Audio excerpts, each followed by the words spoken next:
blague railleuse. Et je me suis dit qu'en fait, on peut aussi bien mettre le rire au pluriel et se demander s'il existait peut-être un rire spécifique à la littérature contemporaine. Alors vous me direz, c'est troquer une vaste question pour une question tout aussi vaste. C'est possible, on n'aura certainement pas l'ambition de définir un rire de littérature contemporaine. En revanche, peut-être d'en cartographier quelques contours, d'en cerner quelques traits un peu saillants. Donc voilà, ça c'était mon introduction chiante. Vous êtes gentil d'être resté. Et maintenant, donc, dans le vif du sujet, donc, deux romans. Alors pour commencer, donc, Toto perpendiculaire au monde d'Antoine Mouton, chez Christian Bourgois, donc un roman qui défie peut-être toute tentative de le résumer. Et ce n'est pas une blague, là, vous n'avez pas besoin de rire, mais disons-le très très rapidement, dans un lieu qui fait peut-être un petit peu penser au quartier des Messieurs de Gonzalo M. Tavares, par la façon dont il est organisé géométriquement, un lieu fait de différents appartements, au numéro 133, qui est peut-être aussi un cabaret, ce lieu, on le saura, on le découvrira à la fin.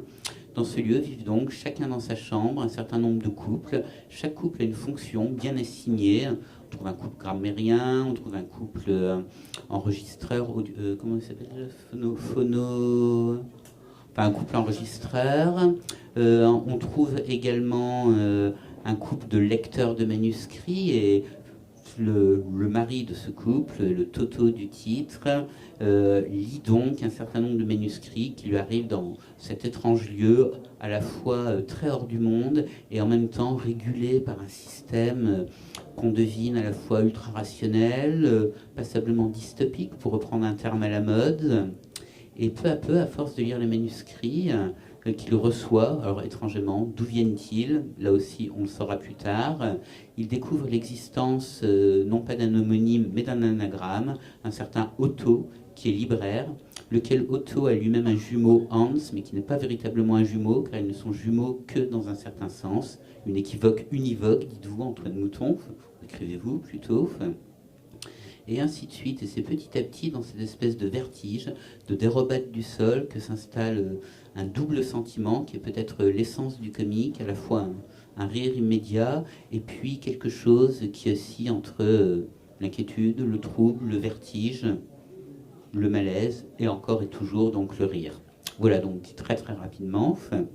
Et Denis Michelis, donc encore une journée divine, avec un titre donc qui évoque immédiatement la grande ombre émaciée d'Antoine Beckett, n'importe quoi, de Samuel Beckett. Et alors ce n'est pas pour rien que je cite Beckett, puisque non seulement il est partie prenante du livre en tant que spectre tutélaire, mais surtout on est dans une espèce d'environnement qui est un environnement fermé, un environnement clos, l'environnement d'un hôpital psychiatrique, dans lequel un narrateur, Robert, va discuter. Alors il ne s'agit pas vraiment d'un monologue, ni non plus d'un dialogue, on reviendra sur cette forme tout à l'heure, mais disons qu'il s'agit d'une longue tirade qui s'adresse à son médecin, qui est également émaillé de réminiscences de sa vie passée, et on voit peu à peu cet homme qui est ou qui était thérapeute. On voit comment petit à petit il a mis en place une méthode particulière. Ça pourrait être le système du docteur Goudron et du professeur Plume pour les amateurs d'Edgar Poe. Là, en l'occurrence, c'est une méthode beaucoup plus brutale, de guérison par l'action. Évidemment, cette méthode délirante est un écho au délire même du narrateur, puisque peu à peu, dans les circonvolutions, dans les boucles, dans sa rhétorique impeccable aussi, dans la façon dont petit à petit, il va prendre l'ascendant ou au contraire révéler ses vulnérabilités. On va s'apercevoir qu'on est rentré littéralement in the brain, non pas of a serial killer, mais in the brain of a madman. Voilà donc pour le dire très très vite. Ceux qui ont lu donc les livres précédents de Denis Micheli ou d'Antoine Mouton reconnaîtront chez l'un comme chez l'autre un certain nombre de traits. Le goût du théâtre chez vous, Antoine Mouton. Chez Denis Micheli, un certain nombre de petits clins d'œil déstabilisants, un certain nombre de références aussi. Et enfin, les amateurs de chocolat sont réjouis de découvrir que le livre de Denis Micheli est aussi rempli de chardon à la liqueur. Voilà. Alors, j'ai assez parlé. Je vais donc vous passer la parole pour peut-être une première question. Une première question qui va porter, cette fois encore, sur ce rire, ce comique plus exactement tel que vous le mettez en œuvre. Alors c'est un comique qui dans les deux cas, me semble-t-il, a pour point commun dans les deux livres de s'en prendre d'une façon ou d'une autre à l'autorité. Alors j'entends toute forme d'autorité. Autorité psychiatrique, autorité politique, autorité de la langue aussi, autorité de la logique et du raisonnement. Et pour s'en prendre à toute forme d'autorité comme ça, rien de tel peut-être qu'une des formes les plus éprouvées, j'entends des genres les plus éprouvés où peut se donner carrière le comique, c'est le théâtre. Et le théâtre est effectivement omniprésent. Et je pense, je vais donc commencer par vous, Antoine Mouton, page 95, si vous voulez tout savoir, à part un petit dialogue. Qu'est-ce que c'est, lui demanda-t-on. Je viens voir l'homme à la veste d'Arlequin. Le spectacle n'a pas commencé. Je veux seulement lui rendre son chapeau. On ne peut entrer ici qu'aux horaires de représentation. À quelle heure est la prochaine? Tout dépend du nombre de spectateurs. C'est un spectacle comique? Évidemment. Où puis-je prendre une place? Il faut venir muni d'un ballon. Un ballon. Sans ça, on ne vous laissera pas rentrer. Alors je triche un petit peu pour ceux qui n'ont pas le contexte, puisque ce que je viens de dire là paraît un peu moins étrange avec le contexte, encore que pas beaucoup moins. Et donc une première question, un peu frappée au saut de l'évidence. Voilà, j'ai lu un petit dialogue là qu'on aurait aussi pu croire tiré d'Adamov ou de Ionesco, bref, de toute cette tradition-là qu'on qualifie peut-être un peu rapidement de théâtre de l'absurde. Est-ce que c'est une tradition qui vous intéresse, et surtout, est-ce que c'est une tradition dont les ressorts comiques vous parlent? Oui, oui, bah, c'est-à-dire que c'est la question du dialogue et la question de ce qu'on se dit, de ce qu'on dit à l'autre. Enfin, c'est-à-dire que quand vous disiez tout à l'heure que c'était une manière de s'opposer à enfin, que l'humour vient contre l'autorité, l'humour, elle vient aussi contre la forme, je dirais, normale, oui, enfin, autoritairement normale du dialogue et de l'adresse à l'autre et de cette espèce d'évidemment là comme ça qui est dans le dialogue. Et est-ce que c'est un spectacle comique? Évidemment, l'évidence là vient se poser en fait contre l'autre. Enfin, c'est-à-dire il y a toujours quelque chose dans le. Enfin, c'était cette manière d'aller montrer. C'est ça que j'aime en fait chez Adamov effectivement, et puis chez Ionesco aussi, une manière d'aller décrocher par la réponse, d'aller trouver l'inattendu dans ce qui est extrêmement attendu, en fait, d'aller trouver ce qui est dans le langage ordinaire, quelque chose qui vient en réalité tenter de détruire l'autre. En fait. Je pense qu'il y a des réponses qui sont des réponses qu'on fait à l'autre, qui sont des tentatives de destruction de la pensée, de la logique du monde commun, ou de quelque chose ou même de l'autre en soi comme personne. Enfin, c'est-à-dire que, oui. Donc révéler une espèce d'agressivité sous-jacente au langage, banalisé par son usage. Exactement.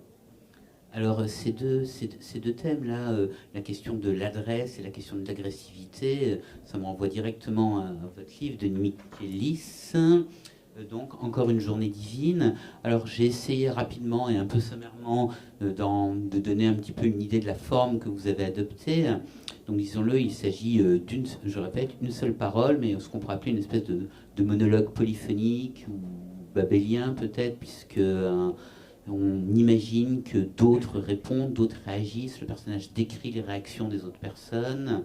Donc peut-être pour commencer, pourquoi avoir choisi cette forme particulière alors qu'il ne s'agit pas stricto sensu d'un texte théâtral? Alors pour beaucoup de raisons que je vais tenter de résumer en 3/4 d'heure, puis ça sera fini. Non, c'est terrible quand sur le mot, je me demande si on est censé faire rire ou pas du coup. Est-ce qu'il y a une attente? Alors pas moi, parce que moi je me contente de présenter, je fais modeste serviteur et le passeur de plat. Vous en revanche, oui. Un peu plus de pression. Pour plein de raisons. Alors pour ce qui est du texte théâtral, pour une raison purement éditoriale, j'aurais jamais pu accéder au théâtre en écrivant une pièce de théâtre et en étant. J'aurais pu chercher un éditeur de théâtre, mais c'était pas du tout possible pour des raisons.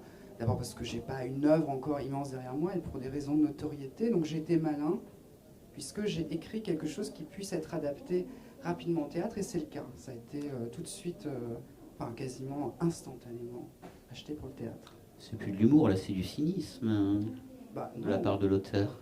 Non, mais c'est une question qu'on peut se poser d'un point de vue éditorial. Si aujourd'hui je mets encore une journée divine théâtre, je ne suis pas sûre qu'il puisse être édité en l'état.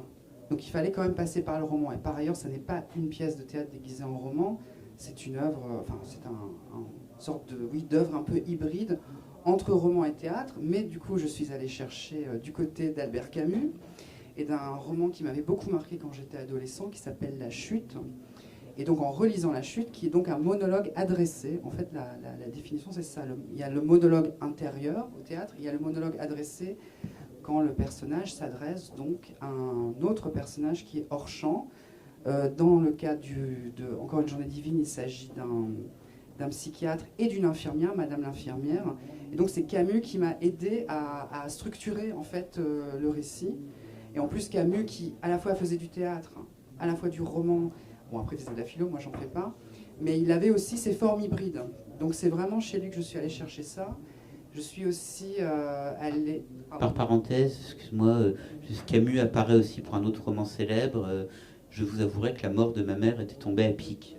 Oui, oui, oui, puis il y a une autre citation aussi où le personnage dit que le soleil en a rendu fou plus tard. Je ne sais pas me citer parce que je me suis pas relu, mais ça doit être quelque chose dans le genre.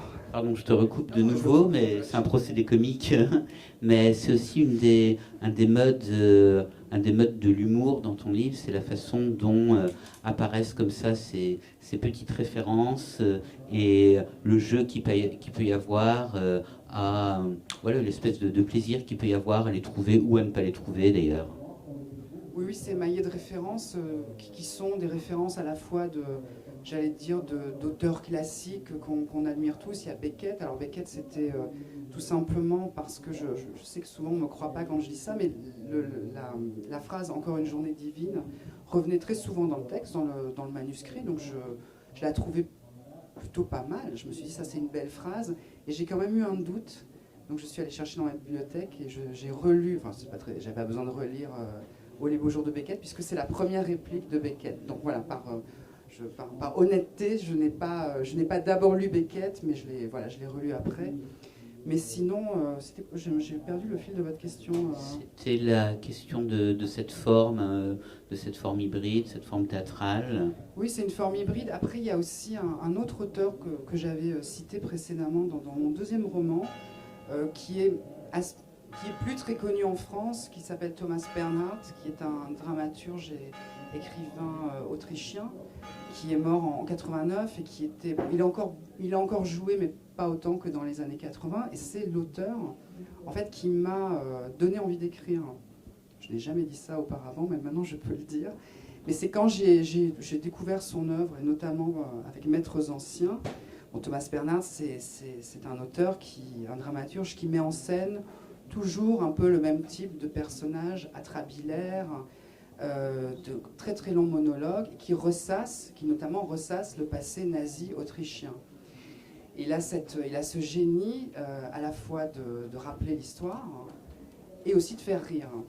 Et c'est vrai que c'est la première fois que je riais autant en lisant un livre, et je me suis dit tiens, c'est possible à la fois de faire de l'humour et évidemment d'aborder des sujets beaucoup plus profonds. Dans ce livre, ça n'est pas évident forcément à la première lecture, mais il y a l'ombre du fascisme qui plane, en tout cas l'ombre d'une grande violence, puisque la méthode, sans la dévoiler, mais c'est quand même une méthode de destruction qu'il propose. Donc il y a aussi, j'ai aussi écrit sous comment on appelle ça, sous le compagnonnage ou aidez-moi. Sous l'égide. Sous l'égide de Thomas Bernhard, mais au fond, je suis arrivée en littérature par le rire, mais il y a toujours eu, dans mes précédents romans, pas un malentendu, mais je voulais toujours faire rire, et on prenait souvent les romans au premier degré. Ça a été vraiment, ça a été flagrant dans le précédent, État d'ivresse, où je voulais proposer, alors pour le coup c'était un monologue intérieur d'une femme alcoolique, et moi en l'écrivant je trouvais ça assez drôle, à la fois désespérant et drôle, et en fait personne n'a ri. Enfin, c'était terrible, c'était un flop total, mais enfin après au premier degré il a quand même eu son succès. Et je me suis dit, cette fois-ci, tu vas vraiment essayer d'écrire un roman, pièce de théâtre, forme hybride, drôle. Pour l'instant, les retours que j'ai, ça m'a fait beaucoup rire. Donc c'est Paris tenu, donc. Et alors justement, ça pose une question alors, très intéressante. Alors là encore, je m'excuse un petit peu, elle est un petit peu ennuyeuse à formuler, pas très drôle dans sa formulation, mais ça pose la question peut-être de deux types possibles de comiques, pour reprendre pardon, une classification célèbre, celle de Baudelaire. D'un côté, un comique significatif qui exigerait que l'on comprenne le premier ou le second degré, et d'autre part, ce qu'on pourrait appeler un comique direct, qui peut relever du grotesque, ou qui peut relever d'autres formes de comique, et qui apparaît immédiatement. Lequel comique passe essentiellement peut-être par le corps et ses déformations. Et c'est ce qui m'amène à vous, cette fois, Antoine Mouton. Vous admirez la subtilité de la transition. Et ce qui m'amène à vous et à votre livre, car je parlais tout à l'heure de l'espèce de vertige qui provoquait, et on y reviendra, il y a un véritable humour dans la façon dont la logique est martyrisée et tourmentée, mais il y a aussi une place très forte laissée au corps, avec même des passages qui évoquent la bande dessinée. Deux, trois petits exemples. Quand la patronne, il s'agit de la patronne de la librairie, sortie de sous le monceau de factures qui lui creusait les yeux à tel point qu'on ne voyait plus que des trous, elle trouva Otto en larmes avec une onomatopée sur la tête, boum. Alors il faut savoir qu'Otto porte un bob sur lequel il est inscrit boum, mais là encore il y a cette vision de l'onomatopée et de la bande dessinée. Et également le corps atteint des dimensions rabelaisiennes, énormes presque, avec un personnage de sculpteur qui s'est enfermé dans sa sculpture et qui, pour en sortir, ne trouve rien de mieux que de manger, manger, manger, non pas jusqu'à s'en faire péter la sous-ventrière, mais jusqu'à faire imploser la sculpture. Donc tout ça pour dire que là on a le sentiment que vous vous situez cette fois dans une tradition qui serait celle du corps, dans tout ce qu'il peut avoir de viscéral, du moral, d'extravagant. On est quelque part, je sais pas, entre la comédie dell'arte, entre la pantomime. Est-ce que vous estimiez aussi que, puisqu'on parlait de subversion de l'autorité tout à l'heure, que c'est dans le corps et un corps comique que peut résider cette puissance de subversion? Oui, il y a ça d'ailleurs à un moment, c'est-à-dire que c'est des gens, enfin, les gens qui vivent dans ce couloir, les couples parlent à un moment d'esprit, ils cherchent à comprendre ce que c'est que l'esprit de contradiction, et en fait, eux ne trouvent que des corps de contradiction, des corps qui viennent contre tout ce qui est attendu de la vie. Enfin, c'est-à-dire que, en fait, c'est un petit peu, enfin, c'est lié. Bon, moi, j'ai passé pas mal de temps quand j'écrivais ce livre dans un EHPAD, en fait, et en fait, quand je cherchais à résumer un petit peu le livre que j'étais en train d'écrire, c'était vraiment cette chose-là qui peut animer une journée, enfin, qui a animé la journée de mon ami que j'accompagnais dans cette EHPAD parfois. Enfin, c'est-à-dire, c'était simplement, tenter de se lever. Enfin voilà, ça faisait une journée, ça faisait une chose, c'était une action. Mais aussi, j'ai une sorte de pratique lointaine, mais quand même du buto. Et en fait, toute la question du buto, c'est ça. Enfin, c'est-à-dire que j'assiste à des spectacles de buto parfois, et puis c'est une personne qui est couchée, et tout le spectacle, ça va être comment est-ce qu'elle va se mettre debout. Voilà, et tout ça c'est un événement en soi, c'est un spectacle en soi, et on regarde ça. Et ça, en fait, voir quelqu'un se mettre debout, vraiment avec l'idée de... Enfin, d'ailleurs, le livre a failli s'appeler, mais je voulais pas que ce soit un mot anglais, je trouvais ça un peu pénible, mais a failli s'appeler stand-up, en fait, parce que c'est aussi ça, ce vers quoi tend le trajet de Toto.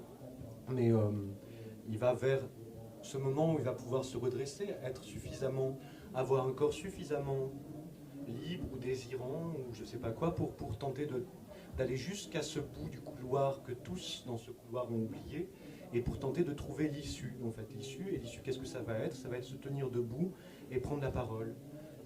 Et sur scène, oui. Oui, ça passe par le théâtre, disons que ça mais c'est le passage, parce qu'il y a c'est le passage vers autre chose. Mais et en fait, ce que je trouve plutôt drôle, c'est tout ce qui nous retient de ça, c'est la fatigue du corps. La fatigue, elle est plutôt drôle, l'accident du corps, le moment et à la fois, cette chose-là qui nous fait oublier toute fatigue et tout accident. Moi, je vis dans un... En fait, c'est assez autobiographique, parce que je vis dans un... non, c'est pas rassurant du tout, mais Mais c'est totalement autobiographique, mais parce que ça se passe... enfin, moi, je vis au 133, d'ailleurs, mais de la rue Saint-Maur à Paris, et en fait, c'est une rue où il y a beaucoup de bars. Et en fait, j'ai écrit ce texte un soir où j'entendais pour la millième fois de ma vie la rirette qui était chantée en bas, avec des gens qui étaient totalement ivres et puis qui n'arrivaient plus trop à se relever. Et ils avaient trouvé un ballon, mais pas un ballon qui éclate, un ballon de foot. Ils essayaient de jouer avec ce ballon, puis ça ne marchait pas bien. Rien ne marchait, rien ne fonctionnait. Et d'un seul coup, je me suis dit, oui, voilà, moi je vis au 133, il y a des gens qui n'arrivent pas à se relever, et je vais leur faire un truc avec des ballons. Donc ça vient de ça, vient de... Qu'est-ce que c'est que ces corps qui atteignent le point où même rentrer chez eux, c'est pas tout à fait sûr qu'ils y arrivent. Et non seulement donc des corps qui peuvent renvoyer par exemple au buto, à l'expérience du buto, ou encore là on pourrait penser aussi à Beckett, ou tout un corps douloureux, ou tout un corps infirme qui met tout ce temps à se relever, mais également il y a quelque chose de l'esprit d'enfance dedans, dans les ballons qui éclatent, ce sculpteur monstrueux, et moi je me demandais, pourquoi est-ce que vous avez choisi comme ça, peut-être pour des questions d'équilibre ou de dosage, de faire d'une part un roman dans lequel l'humour vient d'abord, et quasiment un humour métaphysique, si j'ose dire, où il est question de non-contradiction, de logique qui s'enraye ou qui va jusque dans ses retranchements, et d'autre part un humour qui est un humour vraiment immédiat, un humour quasiment enfantin. C'est-à-dire que... Oui, enfin... disons l'enfance, moi plus que l'enfance pour les ballons, parce qu'en fait le moment de communion, enfin ces couples vivent dans un couloir et assez isolés les uns des autres, enfin ils sont dans une période où, enfin qui nomme la période du chagrin social, et ils ont beaucoup de mal à... Ils ont beaucoup... Ouais. Ah oui, merci.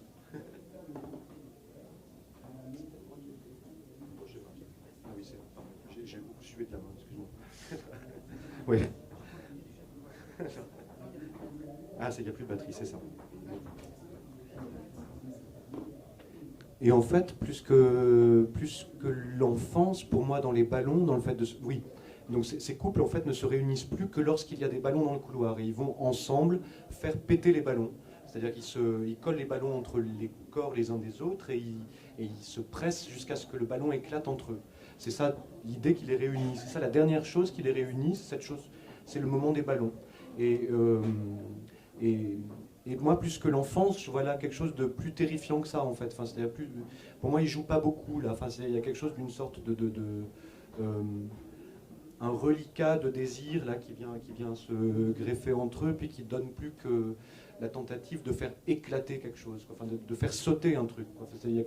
C'est plus l'idée d'une destruction, en fait, parce qu'il y a vraiment l'idée, il y a les lambeaux des baudruches qui tombent entre eux. Enfin, il y a des gens qui tentent de les regonfler quasi maladivement. Pour moi, c'est pas vraiment exactement l'enfance, c'est pas tant l'enfance. L'enfance, elle est plutôt, oui, chez le sculpteur, qui lui est un enfant, enfin, est le dernier des enfants qui a cru qu'il allait pouvoir, enfin, se séparer du monde en construisant une sculpture autour de lui plutôt que devant lui, et qu'il allait enfin être libre à l'intérieur de sa sculpture, sauf que sa sculpture évidemment l'étreint, et que finalement il perçoit encore des choses du monde et qu'il continue à être blessé et attaqué par ce monde à l'intérieur de sa sculpture. Mais à partir de là, dans sa sculpture, au moins il peut régner puisqu'il peut donner des ordres. Et ça, dans sa manière de donner des ordres, il y a quelque chose de l'enfance, oui, chez lui encore. Oui, l'art comme une espèce de cabane, de royaume dont on serait le maître. Alors justement, là, vous soulignez un point qui est capital dans le comique, et pour le coup, la partie qui n'est pas drôle du comique, c'est, pour citer encore Baudelaire, ce qu'on va rappeler ces dimensions sataniques. Et là, Denis Michelis, je pense exemplairement à votre personnage de Robert, qui est à la fois, qui a quelqu'un qui a une espèce de charme diffus, diabolique. On pourrait dire qu'on a parlé de Beckett, mais il a aussi quelque chose de Sioran dans ses façons de se mettre toujours à distance de la masse, des jugements de la masse, dans l'espèce, même dans l'élitisme complètement revendiqué qu'il exhibe, également dans son usage un peu dominateur de la langue. Et moi, j'aimerais qu'on revienne un peu là-dessus. Est-ce que ce personnage-là, vous l'avez conçu avec cette forme d'ambiguïté, c'est-à-dire à la fois, évidemment, la folie, et d'un autre côté, cette espèce de charme un peu diabolique, un peu satanique? Est-ce que ça m'a... Oui, vous m'entendez? Le charme satanique, oui, alors je l'ai beaucoup répété lors d'entretiens, mais c'est vrai que je suis plus du côté du gourou, c'est-à-dire que la figure du gourou qui est à la fois quelqu'un de très séduisant, mais qui dans sa séduction amène ses adeptes soit à la destruction, soit à l'autodestruction, parce que c'est un peu ça les sectes en général, hein. C'est des types totalement tarés, qui ont une vision du monde complètement absurde, mais qui arrivent par leur pouvoir de séduction et par évidemment tout un tas d'actes de manipulation, de privation de sommeil, etc. Mais comme je ne voulais pas écrire non plus un livre sur une secte, d'abord parce que je n'avais pas forcément la connaissance, j'ai eu l'idée d'avoir un psy manipulateur, c'est-à-dire quelqu'un qui au fond abandonnerait ce qui est le plus important au monde pour un thérapeute, c'est l'écoute des autres. C'est ça qui est long, qui est fastidieux, c'est d'écouter les autres et de les amener parfois au bout d'un an, 2 ans, des années et des années à comprendre et à aller mieux en fait. Donc lui propose cette méthode révolutionnaire qui consiste à ne plus perdre son temps. C'est un peu du développement personnel, je me moque un peu du développement personnel. Tu avais des exemples concrets de développeurs personnels ou de gourous derrière ton personnage de Robert ?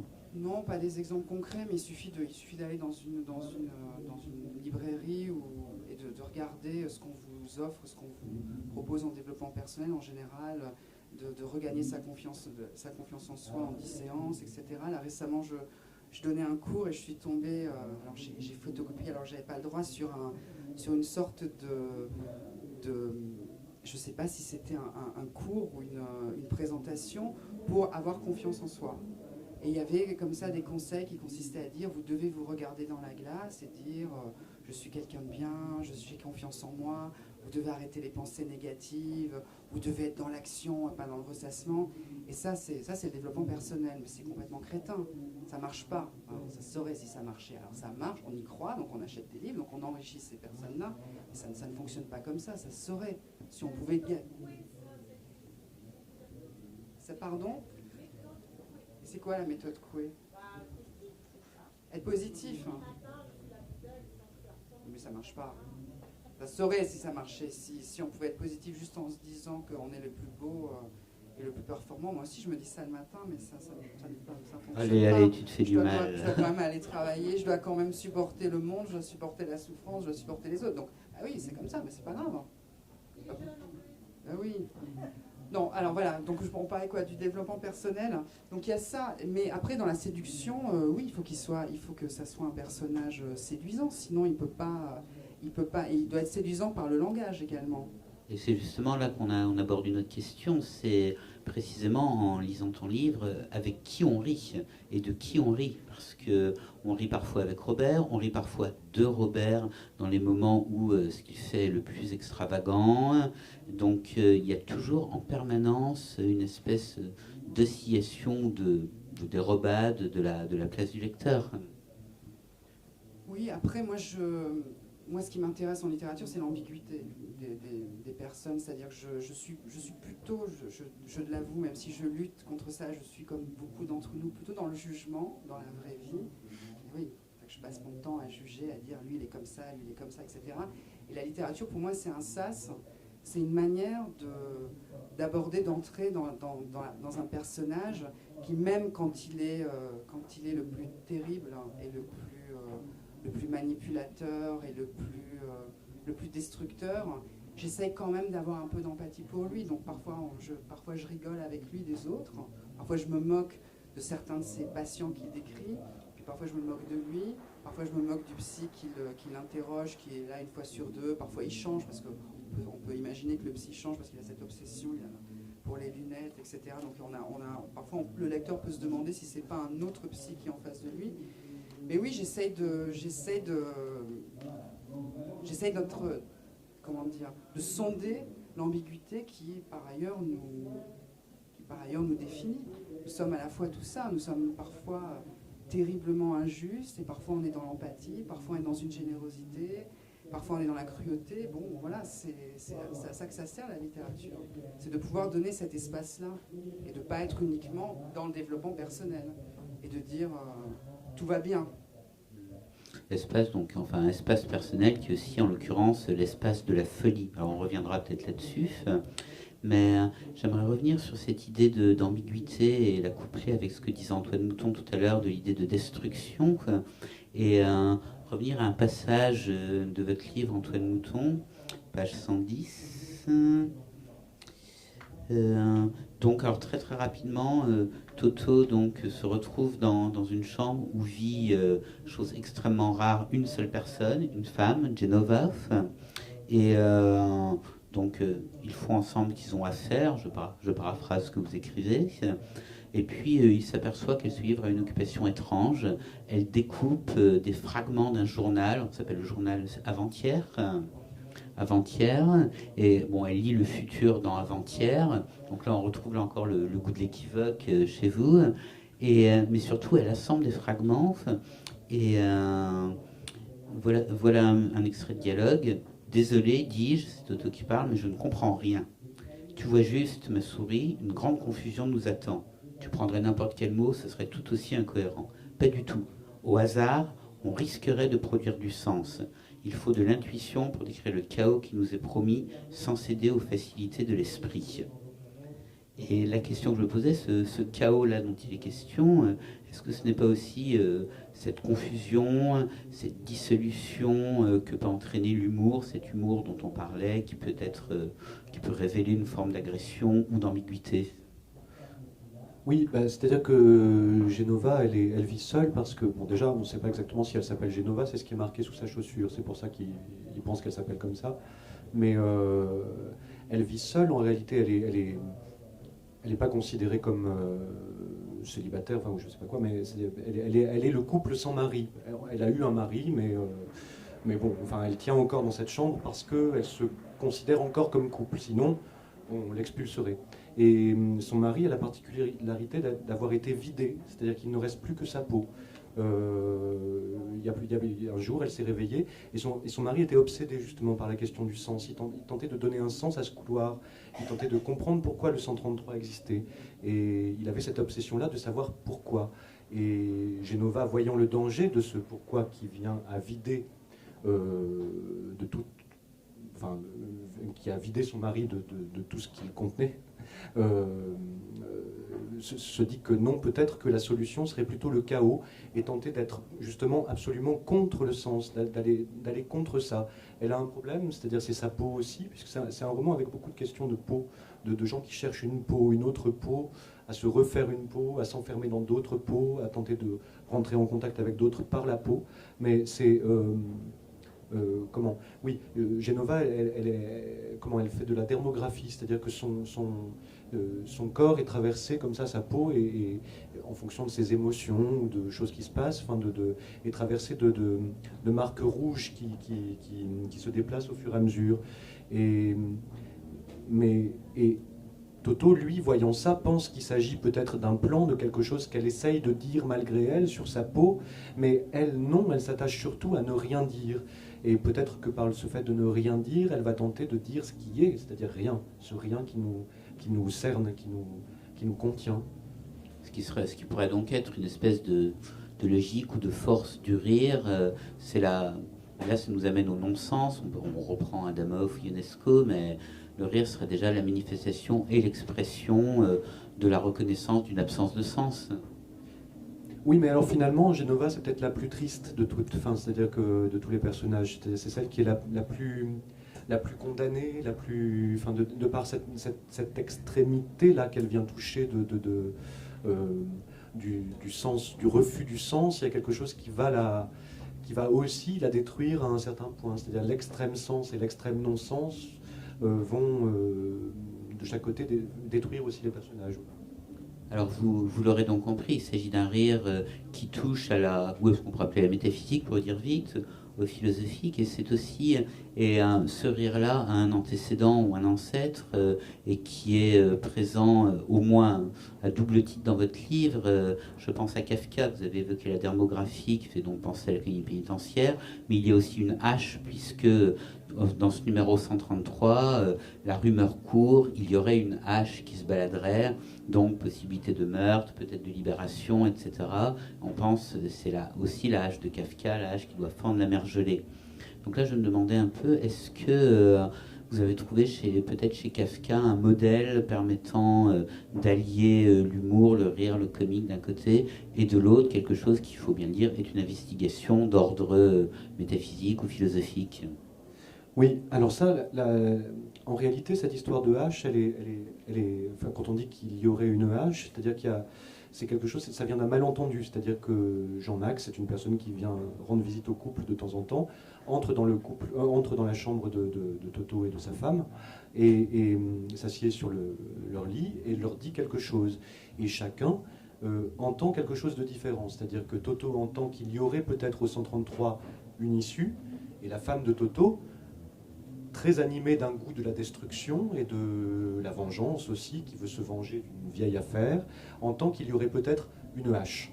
Et tous deux vont pas chercher la même chose, mais vont la chercher ensemble. Enfin, c'est-à-dire que le but est de toute façon de se mettre en mouvement et d'aller chercher ce qu'il pourrait y avoir d'autre 133 que ce qu'ils voient habituellement.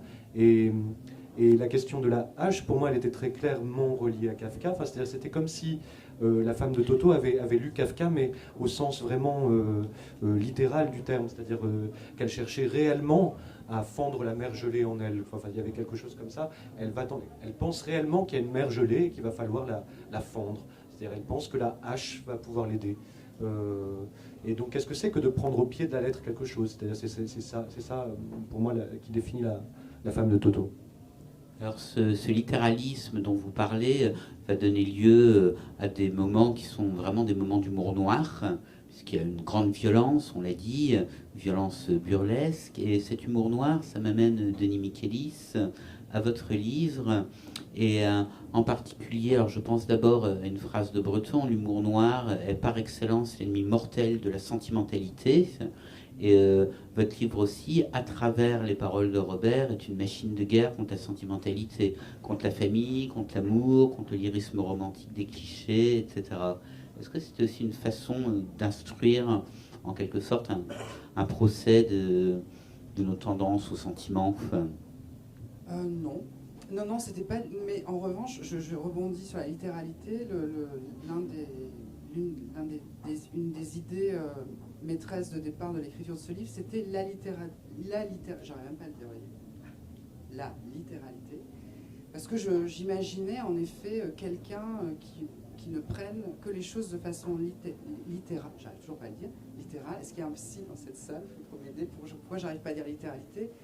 Parce qu'au fond, ce que fait l'auteur, ce que fait l'écrivain, il passe par la poésie, par le symbole, et il est tout sauf littéral, normalement. Donc l'idée, c'était de créer un personnage. Enfin, en fait, l'idée derrière tout ça, c'était aussi de mettre en scène l'écriture. Alors, c'est pas quelque chose qui apparaît forcément, qui apparaît évident pour le lecteur, mais c'est aussi un roman sur l'écriture, sur quelqu'un, en fait, qui n'a de cesse de dire qu'il faudrait simplifier sa pensée et parler de façon littérale et surtout sans métaphore, sans symbolisme, et qu'il faut aller droit au but.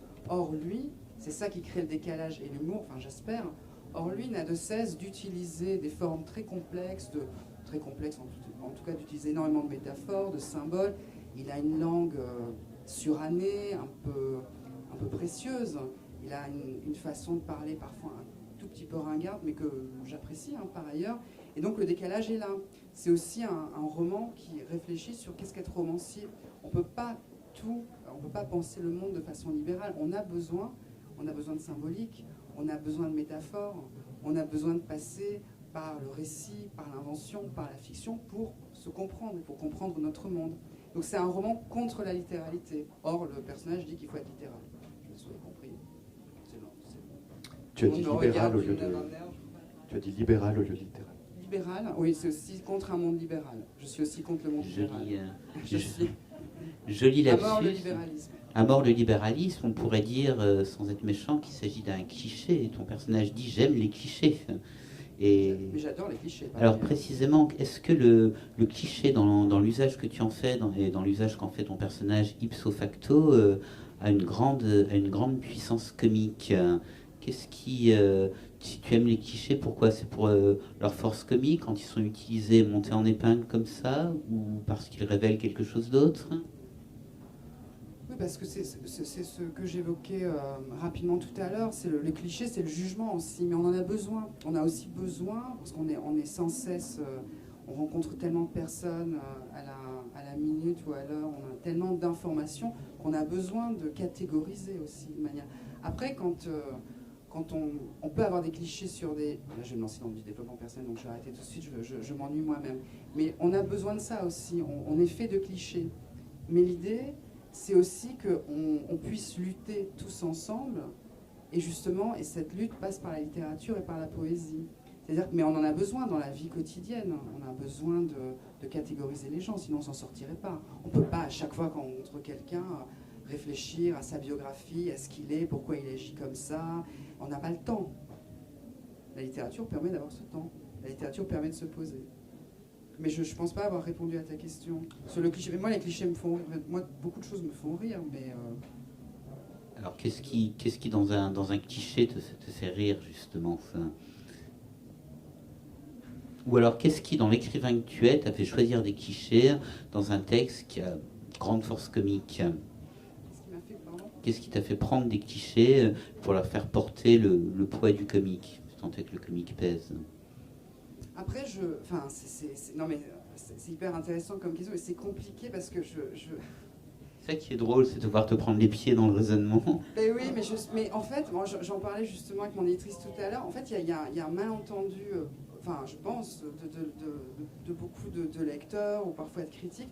On n'est pas du tout des intellectuels, les écrivains. En fait, on a besoin de vous, des critiques, pour avoir un point de vue un peu extérieur et pour pouvoir justement théoriser et nous ramener dans un certain mouvement littéraire, dans un certain genre, dire bah tiens, Denis Michaelis, il s'inscrit dans cet humour-là, ce que tu as fait tout à l'heure. Mais je ne réfléchis pas quand j'écris. En fait, je réfléchis à l'intrigue, je réfléchis au personnage, j'ai quand même une conception, je sais ce qu'est le roman, je sais ce qu'est une intrigue, je sais comment créer du suspense. Mais après, l'humour, en fait, c'est moi qui m'exprime. Enfin, je veux dire, mais c'est atroce de dire j'ai beaucoup d'humour et je fais rire les gens dans la vraie vie, parce que c'est à ce moment-là où personne ne rit en général. Mais c'est aussi ma personnalité qui reflète. Je n'ai pas, si tu veux, j'ai pas théorisé le rire. Alors je ne te pose pas la question parce que la question de l'intention d'auteur est effectivement d'une naïveté confondante. Non, mais après je peux comprendre par ailleurs. Mais... Si je suis lecteur et quand je lis, par exemple, des auteurs qui me font rire, la première chose que j'ai envie, c'est d'aller les voir, de les connaître, de savoir d'où ils viennent, qui ils sont. Maintenant, je comprends tout à fait, mais je rappelle. Mais alors justement pour dire que ma question n'était peut-être pas quand même aussi stupide, mais non, mais je suis vexé, Tu es vexé? Attends, tu m'as dit que j'étais cynique tout à l'heure. Tu vois, c'est moins vexant que. Bon, on videra la querelle tout à l'heure. Mais non, je vais juste préciser que ton livre justement ne théorise pas, mais met aussi en scène ce que tu viens de dire, parce que le personnage a parmi ces bêtes noires, il a comme bêtes noires les pseudo-intellectuels qui dévoient la langue et qui, produisant une réflexion sur la langue, finissent par n'accoucher de rien et n'être que bréhègnes ou complètement stériles. Donc il y a aussi cette dimension dans le livre. Et j'aimerais donc... alors j'aimerais passer, puisque tu as parlé de poésie tout à l'heure, j'aimerais passer à une autre dimension du comique. Alors on a parlé de comiques qui sont d'ordre plutôt grave, on a parlé de comiques métaphysiques, on a parlé de comiques... on a parlé aussi de comiques à partir du développement personnel, donc toute chose existentielle ou grave. Mais il y a un autre comique qui, lui, tient peut-être plus de l'ordre du sourire. C'est un comique qui serait le comique de la langue, et en particulier chez vous, Antoine Mouton. Il y a beaucoup de passages qui relèvent vraiment de ce qu'on pourrait appeler une poésie au sens vraiment, j'allais dire, le plus pratique du terme poésie, c'est-à-dire d'une manipulation ludique des mots. Alors, je pourrais citer quelques exemples. J'ai parlé du rapprochement équivoque-univoque tout à l'heure. Je pourrais parler également de la façon dont vous désignez les différents couples, ou encore ce passage, le livre de Demi Michelis, on va pas y arriver, Michelis, pardon. Et encore ce passage, tout le monde au 133 éprouve cette pesanteur, c'est la pesanteur de la chute dont vous parliez tout à l'heure. Nous sommes notre mal, gravité planchaire, horizontalitude, verdotérisme ou kinophilie chronique. Les diagnostics sont plus nombreux que les remèdes, mes pieds commencent à s'inquiéter, disent ceux qui veulent prévenir leurs partenaires de promenade qu'ils ne vont pas tarder à rentrer. C'est pas une figure de style, seulement la vérité. Et plus tard, dans la librairie où se trouve Otto, il sera question de poètes, en particulier de Daniel Colobert. Donc voilà, ma question aussi était quel est le degré, enfin, de quel... Je parle de, pardon, excusez-moi, j'ai du mal à trouver mes mots, et ce n'est pas pour susciter le rire, mais je voulais savoir si, à côté du théâtre comme forme, vous aviez aussi délibérément voulu donner à ce texte une dimension poétique, et à travers cette poésie-là, atteindre peut-être une espèce de légèreté. De légèreté, je ne sais pas, en tout cas qu'on soit attaché à la question du langage tout le temps, oui, enfin, et que cet univers-là qui est un univers, disons, recréé à partir de choses relativement réelles, mais quand même le monde réduit à peu près à un couloir et puis à la rue derrière, mais que ça tienne par le, oui, par le langage et par une certaine façon. Je voulais qu'on entende aussi, enfin, c'est-à-dire, je pensais beaucoup à surtout les passages sur Toto. Otto, c'est encore autre chose, mais les passages avec Toto, j'avais une musique un petit peu particulière pour lui, que je voulais laisser se déployer. Je sais que je voulais que ça commence comme quelque chose vraiment. Enfin, j'avais en tête un truc qui faisait ta ta ta ta ta ta ta ta ta ta ta. Ça commençait comme ça. Je voulais que ça commence comme ça, comme un petit machin qui arrive, quoi, un Toto, un truc comme ça qui arrive et qui vient raconter ce qu'il peut de sa vie avec son petit rythme comme ça un peu misérable, un peu étroit, et que peu à peu ce ta ta ta ta prennent une ampleur un peu, contaminée par le sculpteur, parce que le sculpteur est quelqu'un qui parle beaucoup, qui déploie ça, voilà, qu'il atteigne peut-être d'autres horizons, comme il atteint finalement un point un peu plus lointain du couloir, qu'il atteigne des points dans les phrases qui sont, d'ailleurs c'est totalement... enfin oui, pardon, non mais je raconte pas ça. Mais non. Ça a l'air drôle justement. Ouais, non, mais c'est pas si drôle que ça. Mais non. Mais oui, l'idée était qu'est-ce qui se passe quand la langue se déploie et quand on va justement investir des mots ou rencontrer des mots qu'on connaissait pas tout à fait ou qu'on n'utilisait pas ou vers lesquels on n'osait pas aller ou qu'on n'osait pas aborder, comme ça, des pensées. C'est l'idée du. Mais je pense que c'est. Enfin, il y a. Ce qui crée le comique, moi je trouve dans ton livre, enfin, c'est-à-dire par rapport à la question justement même du poème, c'est-à-dire c'est le fait de se, enfin quand le patient, enfin le patient qui est médecin, mais le patient, enfin le narrateur parle du fait qu'il ne supporte pas les moments poétiques, mais ne peut pas s'en empêcher. C'est ça qui crée le comique, c'est le fait de ne pas pouvoir s'empêcher d'aller à un endroit comme ça qui est très très tentant. En fait, il y a la tentation, il y a aussi la peur.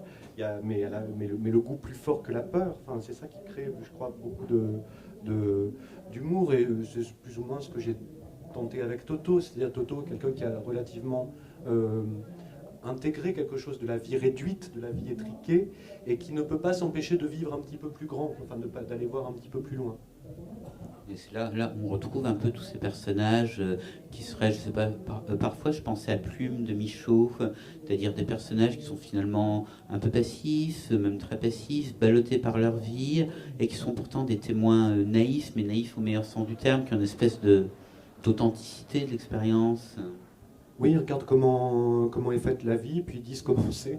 Et puis ben, ça correspond pas exactement à la façon dont ils peuvent vivre, mais c'est comme ça qu'elle est faite. Enfin, mais bon, enfin, c'est une expérience relativement courante, je crois. Enfin, c'est-à-dire qu'on est tous en train de regarder comment fonctionne l'existence, et puis on voit bien qu'on n'y arrivera pas.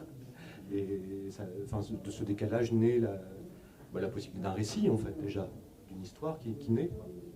Alors, et justement, ce décalage-là, on le retrouve aussi dans ton livre, Denis. Alors, cette fois, plus dans l'espèce de ce personnage qui est un personnage comique, dont j'ai dit évidemment qu'il tombait dans la folie, mais c'est une folie aussi qui prend des accents messianiques à la fin. Il y a une citation de, je crois c'est d'Ésaïe, c'est ça? Je vérifie. J'ai un super site, je crois que c'est la bible.org, un truc comme ça, donc quand je cherche quelque chose, je le... Ésaïe 45.8. Oui, mais là, je l'ai fait vraiment par pur... enfin, par pur... Je trouvais ça bien de citer un peu citer la Bible, tout simplement. Mais un truc messianique, mais en fait, je vais faire de la thérapie, alors que je ne suis pas thérapeute. C'est ça qui est génial avec ce bouquin, c'est que je dis des choses qui sont sûrement tout à fait fausses. Mais il me semble que dans les personnages, en tout cas chez les personnes dépressives, il y a ce désir d'apocalypse. Il y a aussi, je vais détruire, et c'est aussi ça qu'il y a dans les sectes. Il y a ce désir de destruction et de fin du monde, donc d'où la citation à la fin. Mais oui, il a ce côté gourou, et à la fin il comprend que de toute façon son entreprise est vouée à l'échec.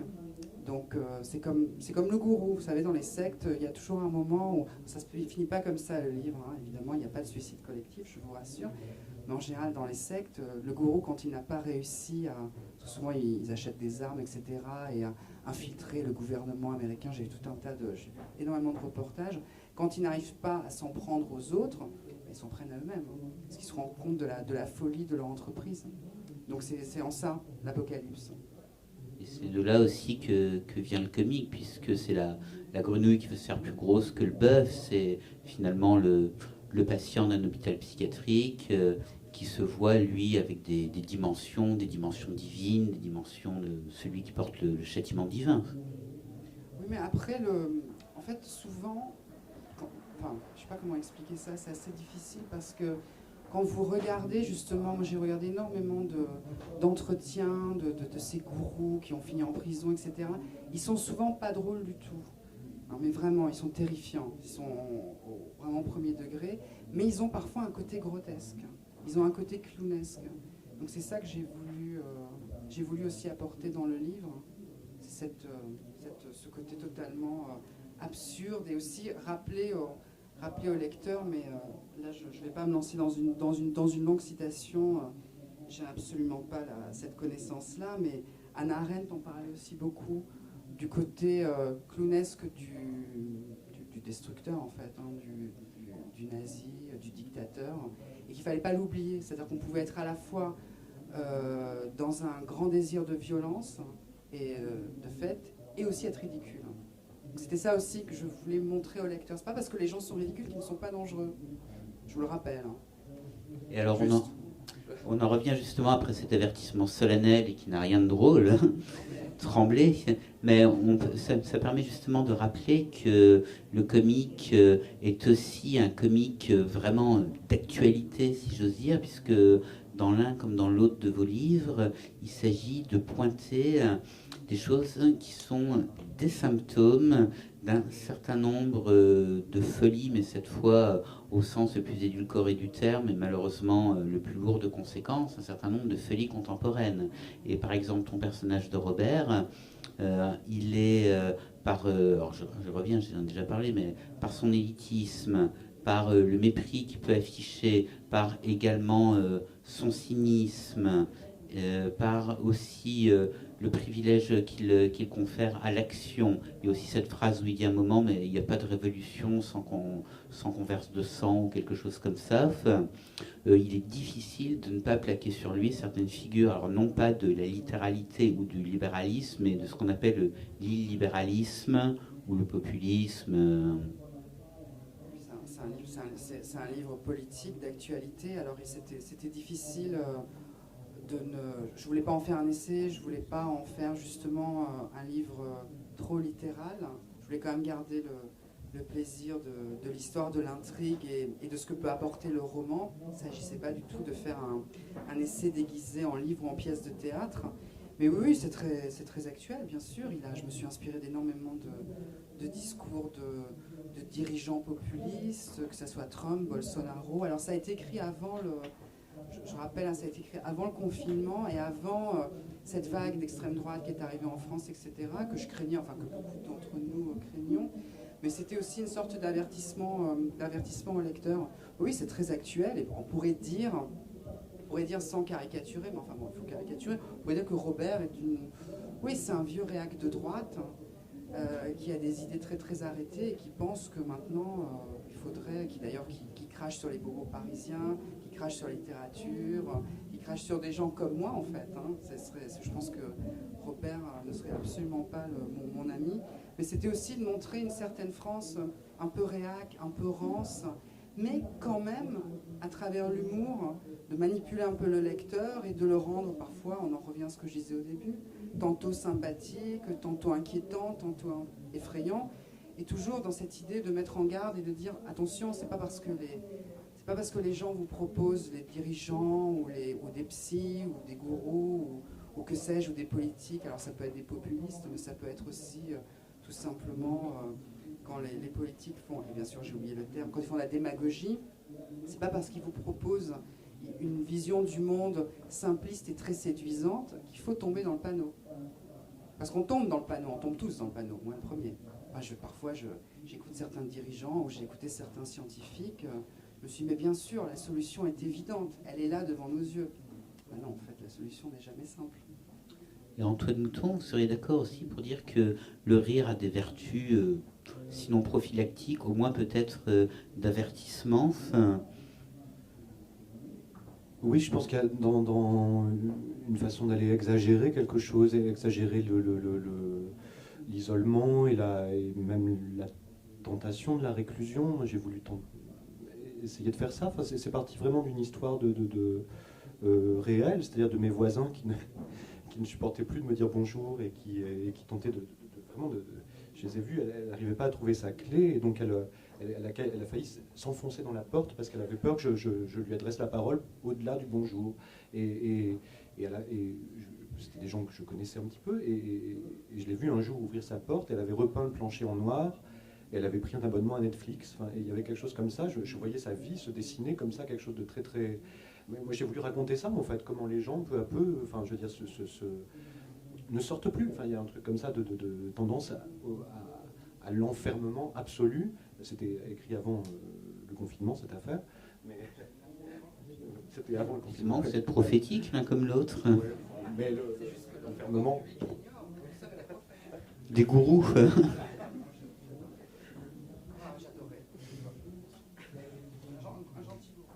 Alors ça c'est un coming out. La volonté d'être gourou. D'accord. Et sinon, il y a François Hollande dans le livre. C'est-à-dire qu'il y a un personnage qui ne... Il y a une fois où j'étais à un salon du livre à Limoges, et c'était la première date de sortie du livre de François Hollande qui a très bien marché. Je ne sais plus comment il s'appelle, Révolution. Ah non, ça c'est Macron. Ouais, je confonds. François Hollande qui a marché. Ouais, vraiment du tonnerre. Ouais, mais vraiment, il y avait une file d'attente énorme. Il devait rester juste la matinée. Un président ne devrait pas dire ça, c'est pas ça? Non, c'est pas lui qui l'a écrit. Ça, c'est pas lui. Non, bah non. Le pauvre. Non, c'est deux journalistes, je sais plus comment. Oui. Mais non, je ne sais plus comment s'appelle son livre, mais il y a vraiment beaucoup de monde qui l'a acheté. Et donc, il n'y a personne de Fayard ici, mais je l'ai volé. Et j'ai récupéré... Ouais, je l'ai volé. Et j'ai récupéré des petites phrases. Bah oui, j'en avais marre. Et j'ai récupéré des phrases. Et les ex-présidents dans le livre ne s'expriment que par des phrases tirées du livre de François Hollande. Uniquement. Eh bien, mais écoutez, alors là, on arrivera à cette conclusion qui, pour le coup, est vraiment drôle et me fait pardonner tout ce que je n'ai pas de drôle. Les leçons du pouvoir, voilà. Donc, les leçons du pouvoir d'un ex-président français, et donc le livre comique du siècle. Et pour le lire, les meilleurs guides seront sans doute les livres de Denis Micheli et d'Antoine Mouton. Merci à vous. Merci.